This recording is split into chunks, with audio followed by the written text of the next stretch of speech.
Warango weche moko waedo kanyo ni kuku mano mar duond bura mano mar ODM odiochieng' mano makawuono ne jobago romo kanyo kod jokanyo no ma bende wuok e duond bura no mago ma bende geto laro kata yudo lemo mago mopogore opogore ka gitiyo kod otiko mano mar duond bura mar ODM.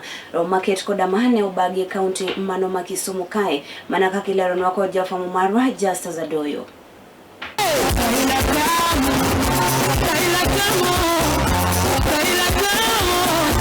Manokoro doko ni chal mar wach kinde romo no ero mabende nokelo kanyakla jochungo e kuma bende laptop gindong ne kombe mopogore opogore anyate ngengeki manyanza kod otiko maduond busisa no ero mar ODM.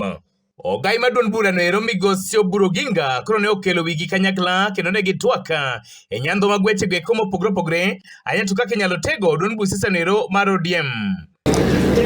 Now I want to tell you that if you want to get into politics to make money, there are very few.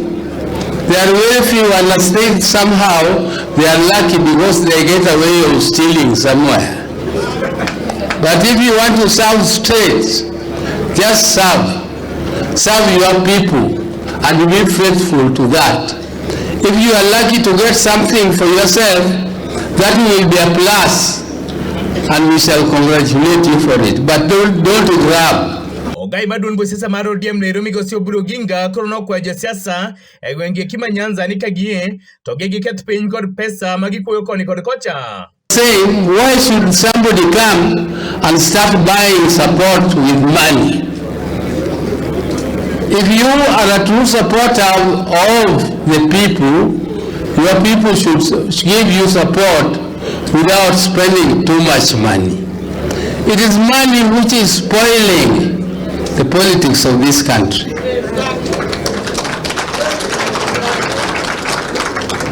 It is money which is making the people elect those who don't deserve to be in leadership. Kabende jatelo no ero koro ne oramo mumo ye piny ok bi nyiewe kod pesa moramora weche go kuma gibadhi gin mago mogweyo kendo keto tenge kowacho ni josiasa go eko ochomre mana kod jopiny tir. But I can also assure you that there is another one called Romb Ginga, the party leader, who will not accept any bribes because I don't need it. Dokwa bedo sir machiegni kod jakom maduond busisa mar ODM Nyasuna Wanga. The party leader has outlined the reason why we are here as aspirants of the party.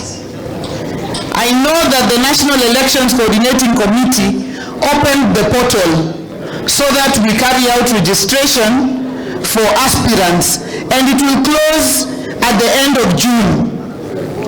But even when it closes at the end of June, we understand that there are constitutional timelines for aspirants who, especially those who are serving in state offices or as civil servants, in February next year.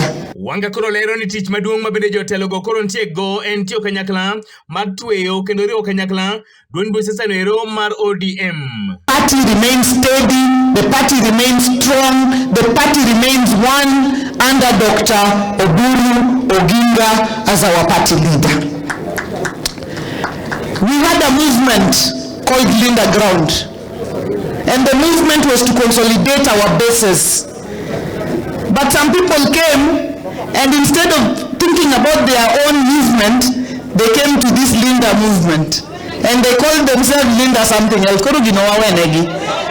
Koro one odi tuko tayari. Kabende olero nigisani to ODM kendo giwito oko nying moro mabende yande giluongre go ni ODM Linda Ground kowacho ni achudhe moko ne osebiro moketho nying maket kod mano. We are the ODM party under Dr. Romb Ginga.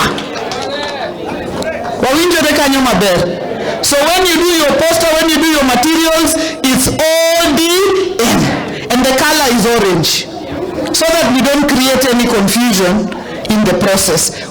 Kabende olero ni kochopo chieng' tarik 31 giko dwe ni eri gidhi bedo kod romo mar tipo Kisumo.